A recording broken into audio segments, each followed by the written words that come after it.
말씀은 시편 78편 32절에서 39절 말씀을 공독하겠습니다.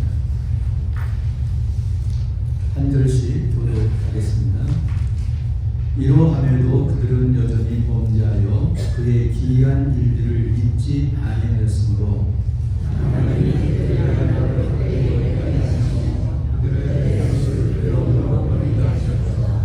하나님이 그들을 죽이실 때에 그들이 그에게 구하며 돌이켜 하나님을 간절히 찾았고 하나님이 그들의 약속을 지키며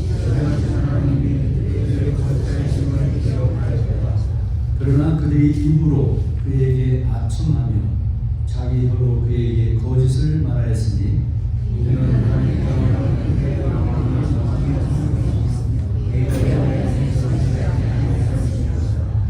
오직 하나님은 긍휼하심으로 죄악을 덮어주시어 멸망시키시지 아니하시고 그의 진노를 여러 번 돌이키시며 그의 모든 분을 다 쏟아내지 아니하셨으니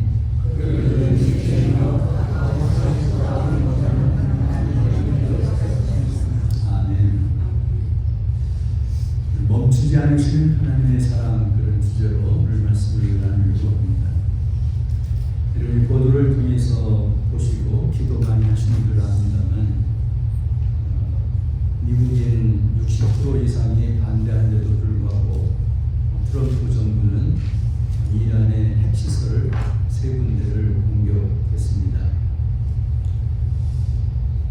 이스라엘과 이란의 전쟁을 바라보는 시각은 여러 가지가 있습니다. 그러나 우리 기독교인들이 이 전쟁을 바라보는 시각은 남다릅니다. 아시는 것처럼 이스라엘은 아주 작은 나라입니다.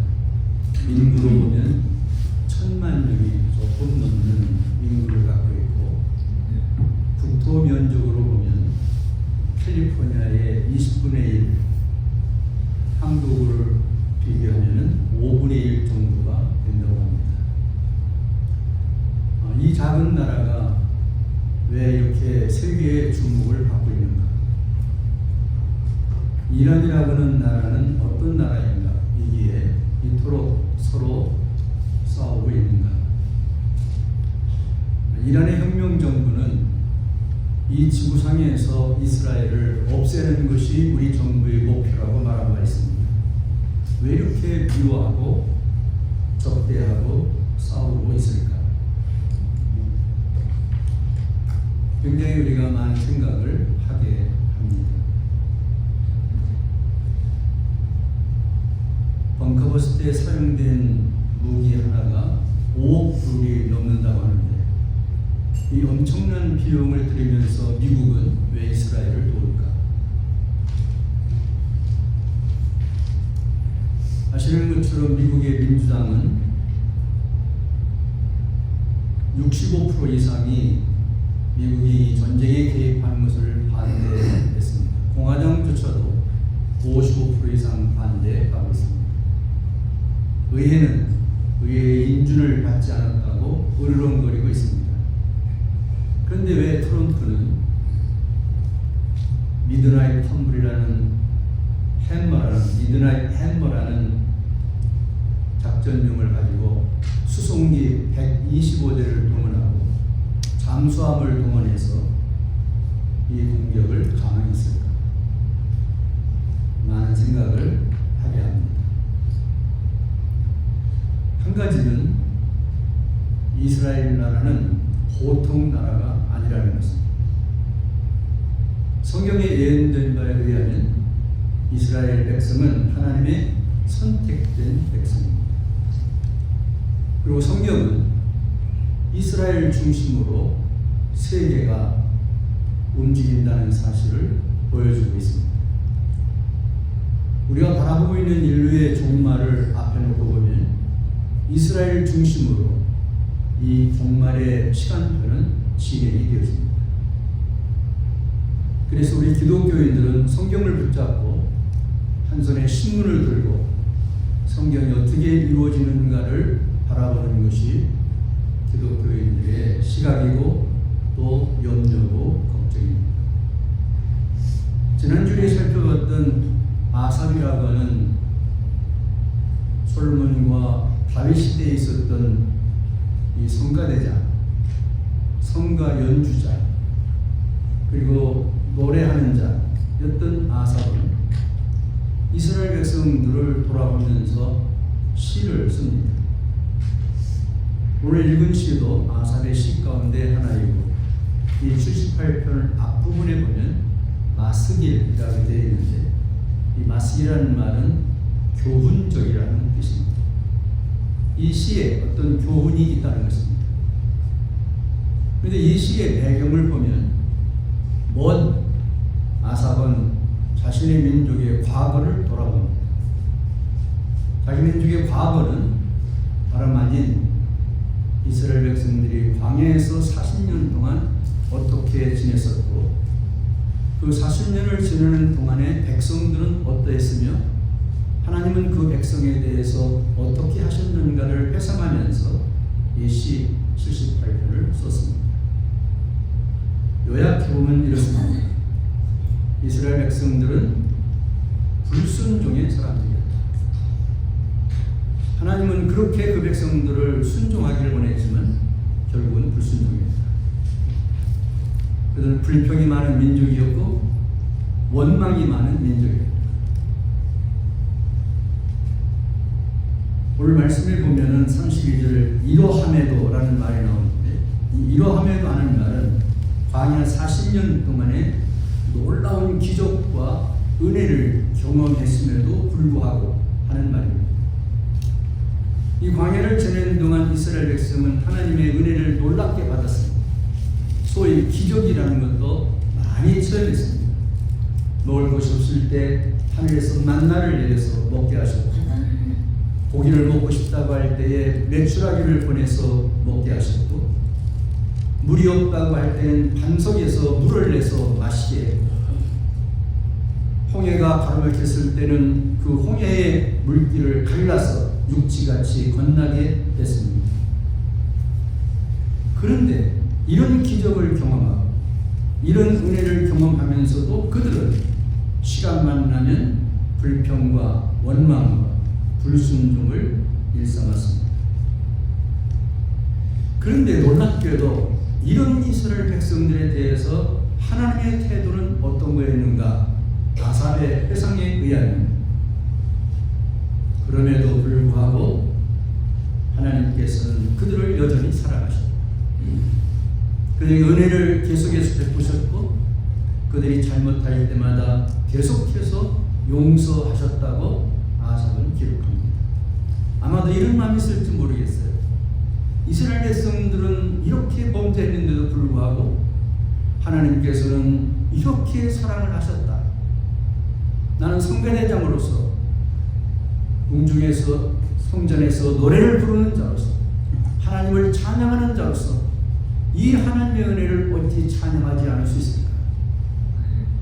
이렇게 생각했는지 모르겠습니다. 저는 이 말씀을 통해서 오늘 이 시대에 주는 교훈 몇 가지를 살펴보려고 합니다.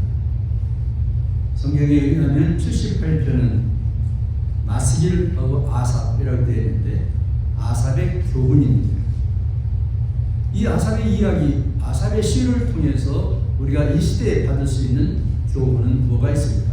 첫째는 같이 한번 따라 하시겠습니다. 기적보다 중요한 것은 지속적인 믿음이다. 제 얘기가 잘 안 들리시나요? 들리나요? 예, 그러면 한번 다시 따라하겠어요? 기적보다 중요한 것은 지속적인 믿음이다.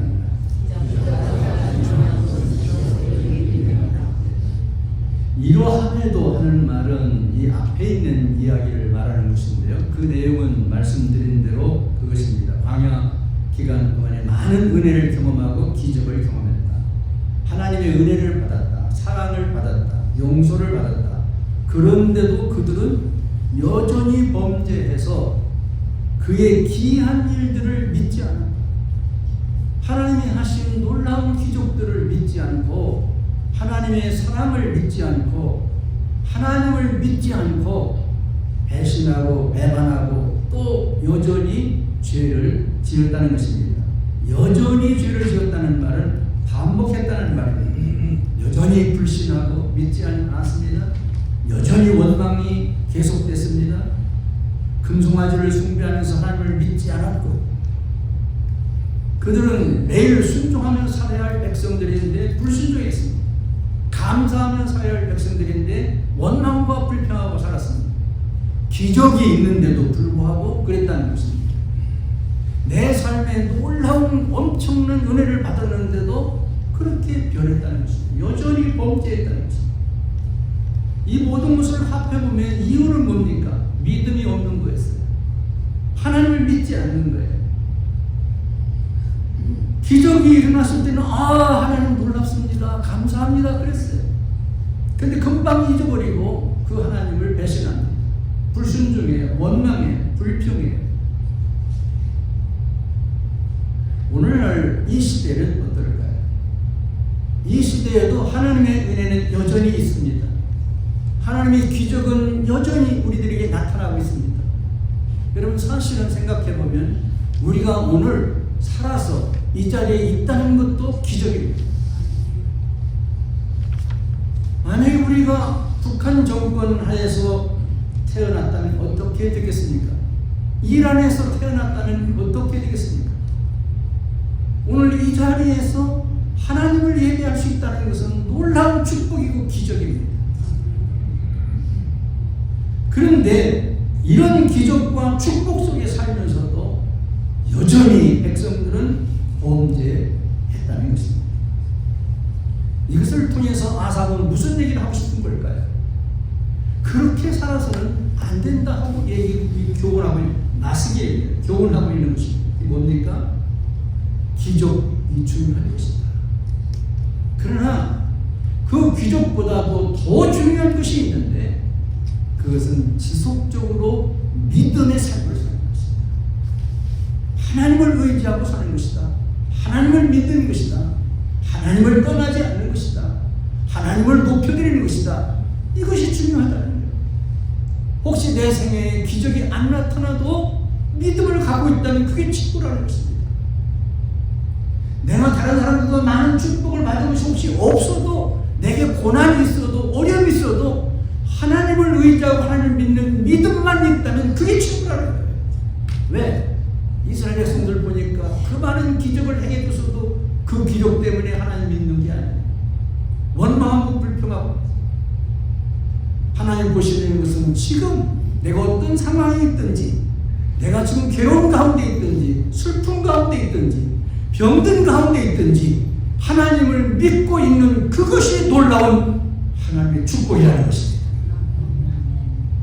그래서 아삽은 하나님께 찬송을 부르면서 백성들에게 이렇게 얘기하고 싶었던 것입니다.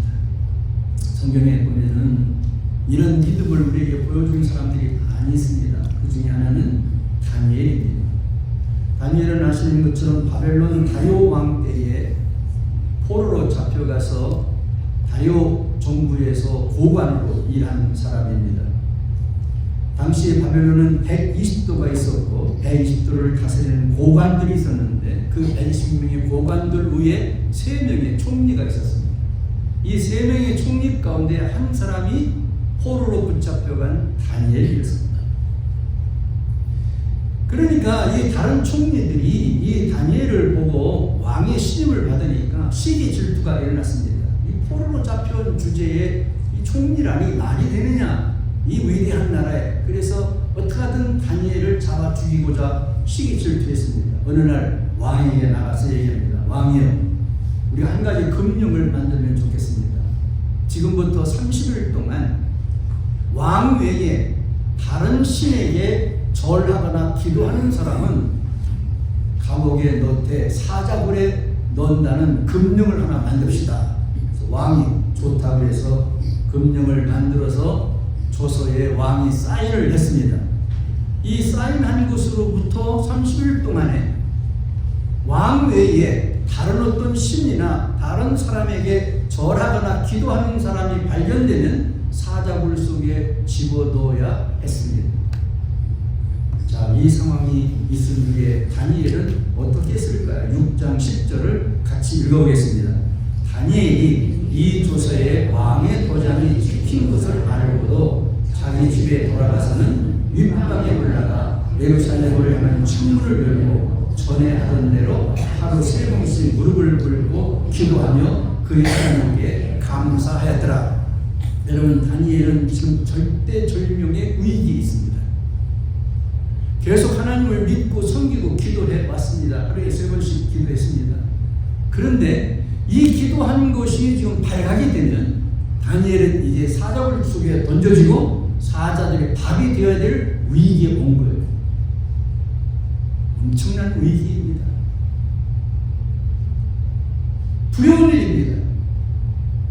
그런데 다니엘이 이 사실을 알고도 집에 돌아가서 이전과 똑같이 윗방에 올라가 예루살렘에 향한 창문을 열어놓고 전에 하던 대로 하루에 3번씩 무릎을 꿇고 그의 하나님께 감사했더라.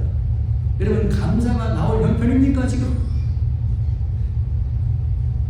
보통 사람이라면 감사가 나올 형편이 절대 아닙니다. 자기 시기 질투한다는 걸 모르겠습니까? 자기를 사자굴에 넣어서 죽인다는 것을 그들이 모르고 있었겠습니까? 다 알고 있습니다. 그는 잡혀갈 겁니다. 사자굴에 던져질 겁니다. 사자의 밥이 될 겁니다. 이런 위기를 맞았습니다. 그런데 여러분, 다니엘은 이들과 똑같이 그가 믿는 하나님께 기도했습니다. 믿음을 지켰습니다.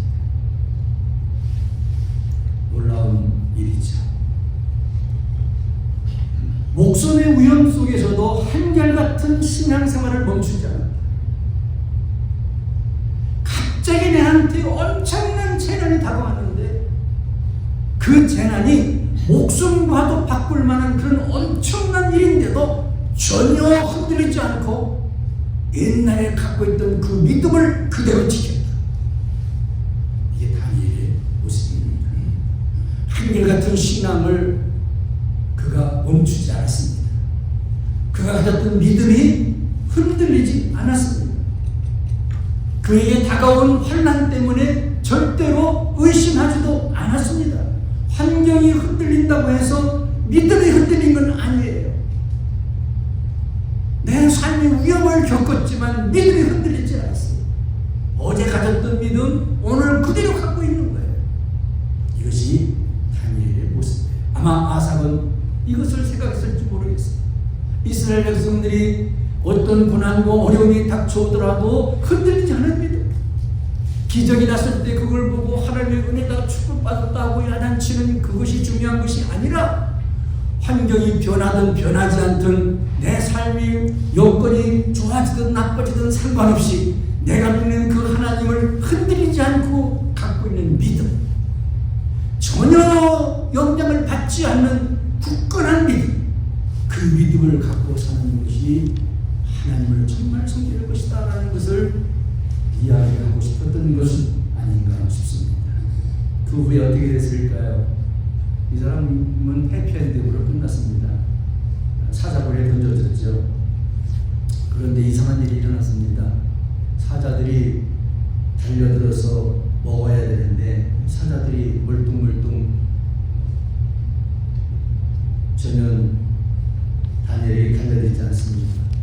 하나님께서 천사를 보내서 사자들의 입을 막아준 거죠. 이 다리오 왕은 이 다니엘이 어떤 사람인 걸 알았던 것 같아요. 그래서 성경에 보면은 자기 신하들이 다니엘을 죽이려고 공문을 할 때 너무 안타까웠어요. 다니엘을 어떻게 하면 살릴 수 있을까? 그 성경에 이렇게 기록되어 있어요. 이 왕이 말입니다. 다니엘을 살리기 위해서 밤잠을 안 잤대요. 음식을 안 먹었어요. 자기 즐기던 일을 다 스톱하고요. 밤새워서 궁리를 했어요. 그리고 아침 일찍 일어나가지고 사자굴 가서 왔어요. 그리고 다니엘 향해서 얘기합니다. 다니엘아, 안녕하냐? 잘 있냐? 그랬더니 다니엘의 뜻밖의 왕이여, 저는 잘 있습니다 라고 이야기를 합니다. 그것을 보면서 네가 믿는 하나님이 너를 지켜줬구나, 그렇게 말합니다. 근데 다니엘이 믿는 하나님이 어떤 하나님이라는 것은 다니엘을 통해서 알고 있는 거예요. 네가 믿는 하나님이 너를 지켜주고, 그리고 자기 신하들이 못된 시다라는 것을 판단합니다.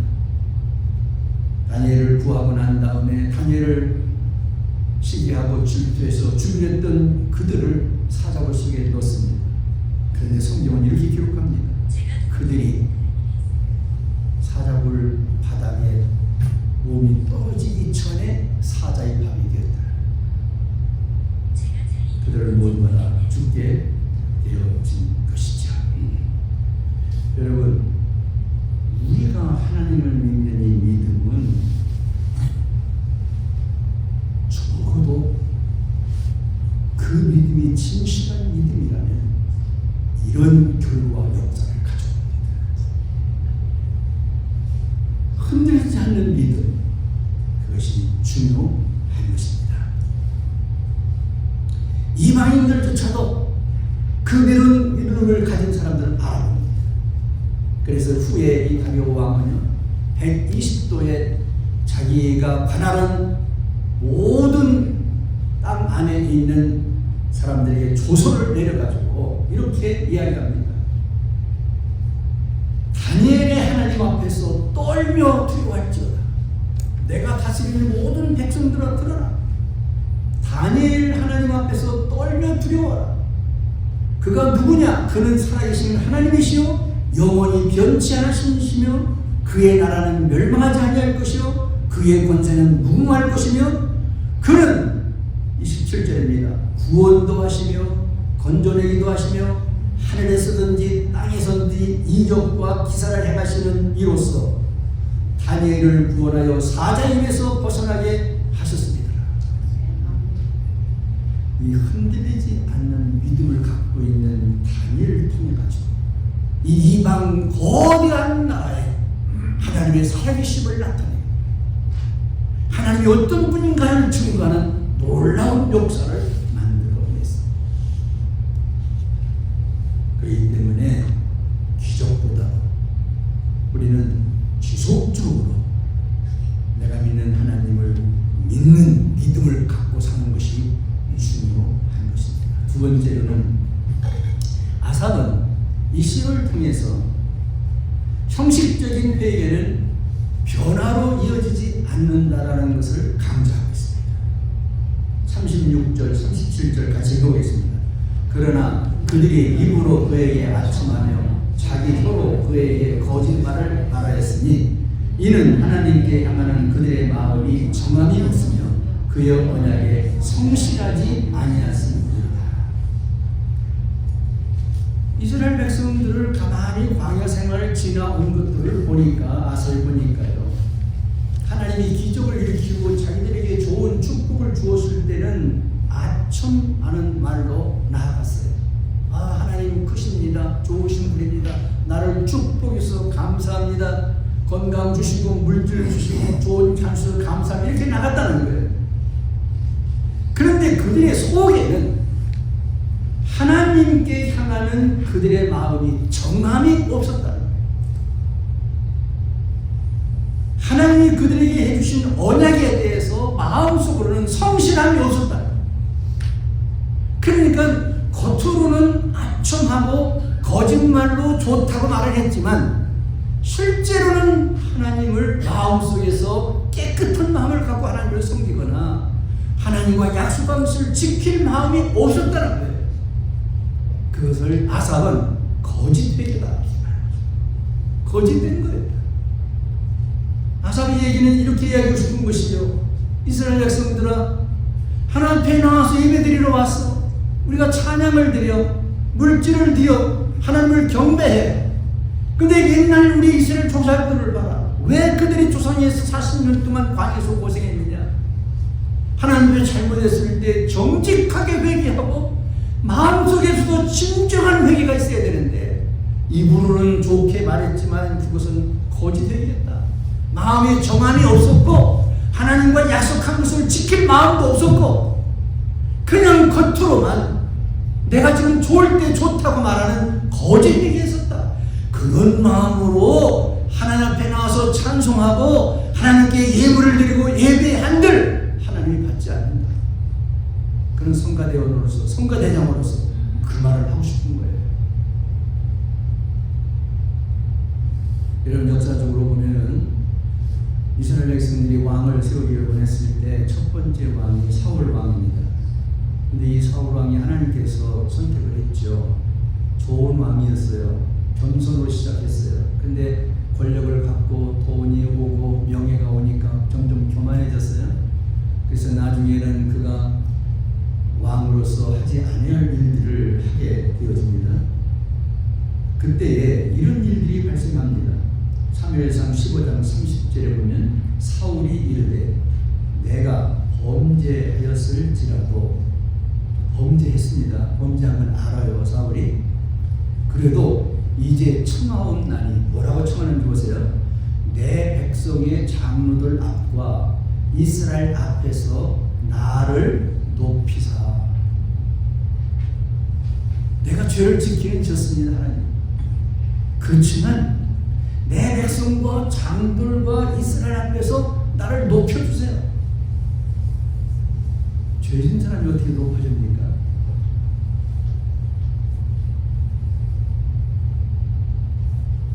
죄진 사람이 어떻게 이렇게 교만합니까? 죄 지은 것을 알고 그 죄 지은 것을 느낀다면 바짝 엎드려야죠. 내가 죄 지은 만큼 벌을 받아도 쌉니다. 나에게 벌을 내려주세요. 그 다음에 제가 용서를 받고 다시 사랑받기를 원합니다. 이렇게 나가야 되지 않겠어요? 그런데 이 왕이 뭡니까? 그가 가진 권세라는 게 도대체 뭡니까? 그가 가진 명예라는 게 뭡니까? 그가 가지고 있는 돈이라는 게 도대체 뭡니까? 무엇이에 내 백성들과 장로들과 이스라엘 앞에서 낮아지는 것을 내가 도저히 할 수 없습니다. 내가 하나님께 잘못을 했지만 내가 이제서 내려갈 수 없어요. 내가 하나님 앞에 죄진 건 맞아요. 그렇지만 내 명예를 땅에 떨어뜨릴 수 없어요. 내 물질을 손해볼 수 없어요. 내가 잘 나가던 거 내려놓을 수 없어요. 그런 말이에요.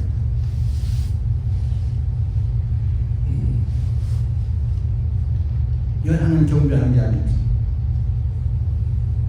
그래서요, 사울은 이 교만 때문에, 내려놓아야 될 것을 내려놓지 못하는 교만 때문에 결국 패하게 되었습니다. 그런데 이 사람과 대비되는 다윗 왕이 있습니다. 시편 51편은요, 다윗이 밧세바라는 여인을 범하고 그의 남편 우리아 장군을 살인죄를 지은 이후에 나단 선지자에게 책망을 받습니다. 이런 나쁜 놈이 어디 있느냐, 이런 나쁜 왕이 어디 있느냐. 나단 선지자가 막 공격했습니다. 왕의 권위는 나단 선지 하나를 당장 칼로 쳐 죽일 수 있는 권한이 있습니다. 그런데 다윗은 나단이 하는 이 말을 하나님의 말로 받아들였습니다. 그리고 그가 쓴 시가 시편 51편입니다. 이렇게 얘기합니다. 하나님이여, 주의 인자를 따라 내게 은혜를 베푸시며 주의 많은 긍휼을 따라 내 죄악을 지워주소서. 내가 지은 죄가 막중합니다. 이건 주님의 긍휼과 주님의 은혜가 없이는 도대체 이거 지울 수 없는 겁니다. 그래서 하나님의 긍휼과 그리고 은혜를 간구했습니다. 3절부터 6절에 보면 이렇게 시작합니다. 3절. 무릇 나는 내 죄가를 아오니 내 죄가 항상 내 앞에 있나이다. 내가 무슨 죄를 졌는지 압니다. 내 죄가 내 앞에 항상 있습니다. 6절까지 자기 자신이 죄인이며 죄를 지었다는 것을 자백하는 자기 자신을 고백하게 되어집니다. 그러고 난 다음에 7절부터 보면은 다윗은 이렇게 기도합니다. 하나님, 저를 정결하게 해주세요. 이 무시무시한 죄 가운데서 내가 죽어 마땅하지만 저를 용서해 주세요. 깨끗하게 해주세요. 너무 부끄럽지만 이 죄에서 나를 좀 정하게 해주세요 라고 기도합니다. 10절에 하나님이요 내 속에 정한 마음을 창조하시고 내 안에 정직한 영을 새롭게 해주세요. 내가 정직하지 못했습니다. 왕이지만 너무 정직하지 못하게 다른 사람을 괴롭히고 살인죄를 짓고 간음죄를 짓고 이렇게 했습니다. 이게 제 모습입니다. 제가 깨달았습니다. 이거 그대로 갖고 나는 살 수 없습니다. 그러니 내 마음에 정직한 영을 새롭게 해주세요. 17절에 가서 이렇게 구합니다. 하나님께 구하는 제사는 상한 심령이라.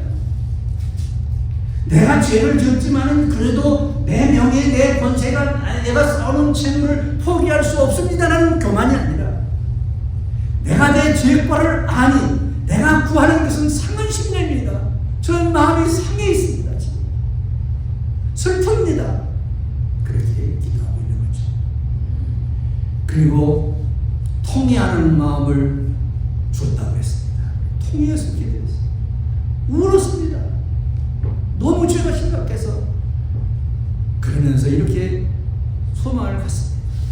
제가 이렇게 통회하고 이렇게 상한 마음을 갖고 있으니 저를 좀 멸시치 말아주세요.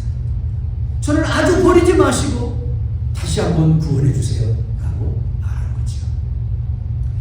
시편 51편 전체를 읽어보면 그가 범죄한 것은 심각한 죄였지만 그 심각한 죄를 깨닫고 하나님 앞에 다시 한번 용서받기 위해서 몸부림치는 다윗의 어린애 같은 마음을 볼 수 있습니다. 후에 사도행전 기자는 이렇게 기록합니다. 사도행전 13장 21절 22절 같이 읽어보겠습니다. 시작. 그 후에 그들이 왕을 구하기를 하나님이 베냐민 지파 사람 기스의 아들 사울을 40년간 주었다가 패하시고 다윗을 왕으로 세우시고 주문하여 이르시되 내가 이사의 아들 다윗을 만나니 내 마음에 합한 사람이라 내 뜻을 다 이루리라 하시더라. 진정한 회개를 하지 못하고 교만했던 이새의 아들 기스의 아들 사울은 40년 후에 패했습니다. 왕에서 쫓겨나고 죽었습니다. 그렇지만 이러한 죄를 수없이 짓고 정말 감당하지 못할 그런 나쁜 사람의 반열에 선 것이 사실이지만 그러나 통회하고 회개하고 주님의 용서를 받은 다윗은 하나님께서 말했습니다. 내 마음에 합한 사람입니다. 그가 전혀 죄를 짓지 않았었기 때문에 합한 사람이 아닙니다. 죄를 지었어요. 박종한 잘못을 했어요. 그렇지만 통회하고 자복하고 주님의 용서를 받았어요. 주님의 용서를 받은 그를 향해서 하나님은 말합니다. 너 옛날에 간음죄 지었던 자지, 너 옛날에 살인죄 지었던 자지, 그렇게 말씀하신 것이 아니라 너는 내 마음에 합한 자다. 내가 너를 통해서 내 뜻을 이루리라 말씀하셨다는 거예요. 여기 복음이 있습니다. 우리의 의를 가지고 하나님 앞에 나아갈 수 없습니다. 내가 잘한 것을 가지고서는 하나님 앞에 나아갈 수가 없습니다. 그것이 인간입니다. 그러나 하나님은 우리의 부족을 깨닫고 우리의 연약을 알고 우리의 잘못을 자각하고 회개하고 돌이키는 자에게는 하나님께서 한없는 은혜와 용서를 베푸셔서 동이서에서 먼 것처럼 우리들의 죄과를 멀리 다 건져버리시고 전혀 죄를 지은 적이 없는 사람처럼 우리를 대접해 주신 하나님의 사랑인 것을 알 수가 있습니다. 아삽은 마지막 부분에서 이렇게 하나님은 우리를 끝까지 사랑하신다 라고 말합니다. 38절 같이 읽어보겠습니다. 오직 하나님은 긍휼하심으로 죄악을 덮어주시고 멸망시키지 아니하시고 그의 진노를 여러 번 돌이키시며 그의 모든 분을 다 쏟아내지 아니하셨습니다. 어떻게 하나님 이렇게 할 수가 있습니까? 그분은 긍휼하신 분입니다. 그분은 사랑이 많으신 분입니다. 우리가 멸망하기를 좋아하는 분이 아니에요. 그래서 우리가 죄악을 지었을지라도 멸망시키지 않으십니다. 그 그의 진노를 여러 번 돌이켜요. 우리가 한 일을 생각하면 하나님의 진노가 우리 앞에 여러 번 임할 수 있지만 그 진노를 여러 번 돌이키시고 하나님이 화가 나셨고 분이 나셔도 그 분을 사람들에게 쏟아붓지 않으셨다. 이게 뭡니까? 하나님의 사랑. 끝까지 사랑하는 사랑. 택한 하나님의 백성들을 끝까지 사랑하는 하나님의 사랑. 이 하나님의 사랑을 깨닫고 하나님 앞에 나와 찬양하고 하나님께 나와 예물을 드리고 하나님을 믿고 하나님께 예배드려야 된다. 이것을 지금 아삽이라는 성가대장이 말하고 있는 것입니다. 여러분 그냥 예배드리려고 하지 마세요. 그냥 성전에 왔다 갔다 하려고 하지 마세요. 그냥 아무 의미 없이 이제 예물을 갖고 와서 드리고 가고 그렇게 하지 마세요. 이 마음이 있어야 돼요. 하나님이 끝까지 사랑하는 분이다. 우리를 용서한 분이다. 긍휼을 베푼 분이다. 이거를 알고 깨닫고 예배를 드려야 된다고 아삽은 이야기하는 것입니다. 여러분 하나님 우리를 끝까지 사랑하신다는 것은 성경에서 여러 군데서 찾을 수 있습니다. 특별히 집을 나간 탕자에 비유해서 아버지의 모습을 우리는 볼 수 있습니다. 누가복음 15장 2절에 20절에 이렇게 말합니다. 이에 일어나서 아버지께로 돌아갑니다. 탕자가 집으로 돌아가는데요. 아직도 거리가 먼데 아버지가 그를 보고 측은히 여겨 달려가 몸을 안고 입을 붙이고 아버지는 마치 문 밖에서 기다리고 있었던 것 같아요. 집을 나간 아들이 언제 돌아가? 아버지 재산을 가지고 나간 아들이 탕자가 되어서 죄를 짓고 산다는 소식을 왜 듣지 않았겠습니까? 그런데 그 아버지가 이 배웅무득한 이 폐역한 이 아들을 기다리는 거예요. 집을 나간 날부터 기다려요. 그래서 이 탕자가 오는 것을 멀리서 보고 알아봅니다. 그를 보고 측은히 여겨 아버지가 달려가기 시작합니다. 여러분 아들이 잘못했습니다. 아버지가 잘못한 게 아니에요. 아들이 먼저 와서 잘못했다고 하는 거 해야 되지 않겠습니까? 그렇지만 아버지가 달려갔어요. 그를 측은히 안고 입을 맞추고 목을 안고 입을 맞춥니다. 먼저 달려갑니다. 품고 용서합니다. 조건 없는 하나님의 사랑입니다. 하나님의 긍휼입니다. 이런 사랑을 아가페 사랑이라고 말합니다. 회개하는 자를 향한 하나님의 기쁨과 환영의 이미지를 볼 수가 있습니다. 그런데 이것은요 예수 그리스도께서 우리에게 보여주신 사랑입니다. 로마서 5장 8절을 같이 한번 읽어보겠습니다. 시작. 우리가 아직 죄인 되었을 때 그리스도께서 우리를 위하여 죽으심으로 하나님께서 우리에 대한 자기의 사랑을 확증하십니다. 십자가입니다.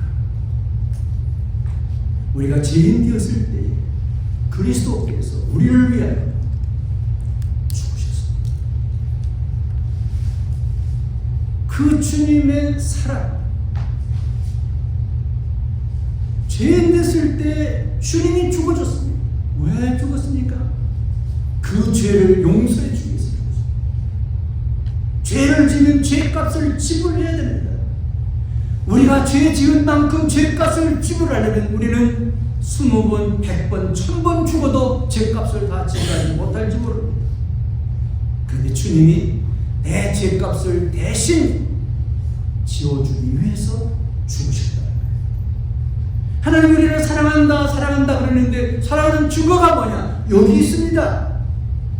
하나님이 사랑하는 증거로 우리가 지은 죄를 대신 용서하기 위해서 자기의 아들을 십자가에 죽인 거예요. 이것보다 더 큰 사랑이 어디 있겠습니까?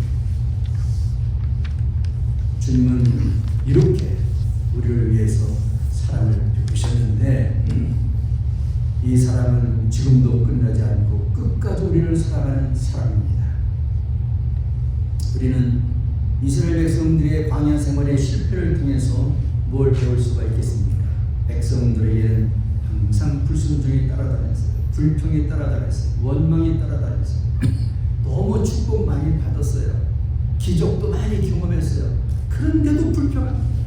그런데도 원망합니다. 누군가에 불순종합니다. 뭘 배워야 될까요? 아삽을 통해서 우리는 몇 가지를 기억할 수 있습니다.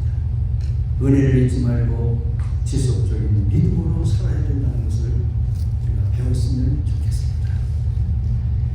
진심으로 회개해서 변화된 삶을 살아야 한다는 것을 배웠으면 좋겠습니다.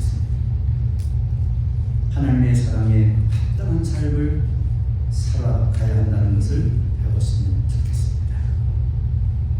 이 귀한 은혜가 여러분에게 있기를 주님의 이름으로 축원합니다. 자리에 일어나셔서 함께 기도하겠습니다. 한번 개인 삶을 돌아보시기 바랍니다. 나는 하나님의 은혜를 얼마나 기억하고 감사하며 살고 있는지 우리 교회 삶도 돌아보시기 바랍니다. 우리 교회는 하나님의 은혜를 기억하고 감사하는 공동체이고 우리 교회는 서로 격려하고 살아가며 죄에서 돌이키도록 돕는 공동체이고 돌아보면서 함께 기도하는 시간을 갖겠습니다. 하나님 아버지 감사합니다. 하나님께서는 우리를 사랑하시되 백성들이 각자 되기에도 불구하고 긍휼을 베푸셨습니다. 허물을 덮어주셨습니다. 분노를 참으시고 멸망시키지 않으셨습니다. 진노를 여러 번 돌이키셨고 분을 다 쏟아내지 않으셨습니다. 인생은 바람처럼 왔다가 사라지는 것을 알았기 때문이라고 했습니다. 아침 안개와 같이 잠깐 있다가 없어지는 것이 인간이라는 것을 깨닫지 못하기 때문에 우리는 자존심을 내려놓지 못하고 우리의 명예나 권세를 내려놓지 못하고 우리의 물질을 내려놓지 못하고 사는 경우가 많습니다. 잠깐 있다가 없어진다고 말은 하지만 실제로는 영원토록 살 것처럼 행동하고 말하고 살아갈 때가 많은 것을 고백합니다. 아삽은 성가대장으로서 하나님 앞에 찬양을 올려드리는 사람으로서 이스라엘 백성들을 바라보면서 안타까운 마음으로 이야기합니다. 하나님 앞에 나올 때에 진정한 마음이 중요합니다. 죄를 지었다면 통회하는 것이 중요합니다. 너희는 바람처럼 왔다가 사라지는 인생이 아니냐? 언제까지 교만하겠느냐? 언제까지 네 손에 움켜잡고 내려놓지 못하겠느냐? 언제까지 탐욕에 사로잡혀서 사람들을 마음을 아프게 하고 힘들게 하며 살 것인가? 우리의 죄로 허물에도 불구하고 그러나 하나님 우리를 포기하지 않으시고 끊임없이 용서하시고 끊임없이 회복시키시고 끊임없이 사랑을 베푸시는 은혜를 감사합니다.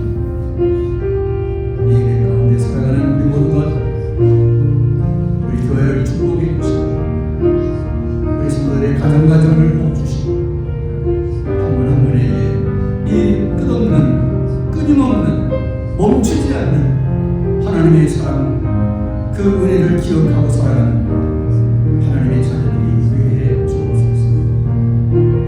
예수님의 이름으로 기도합니다. 우리 함께 고백하는 마음으로 그 크신 하나님의 사랑 말로 다 형용 못하네. 저 높고 높은 별을 넘어 이 낮고 낮은 땅 위에 가사를 생각하시면서 조용히 찬양하시겠습니다.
사랑하심과 성령님의 감동하심과 위로하심과 축복하심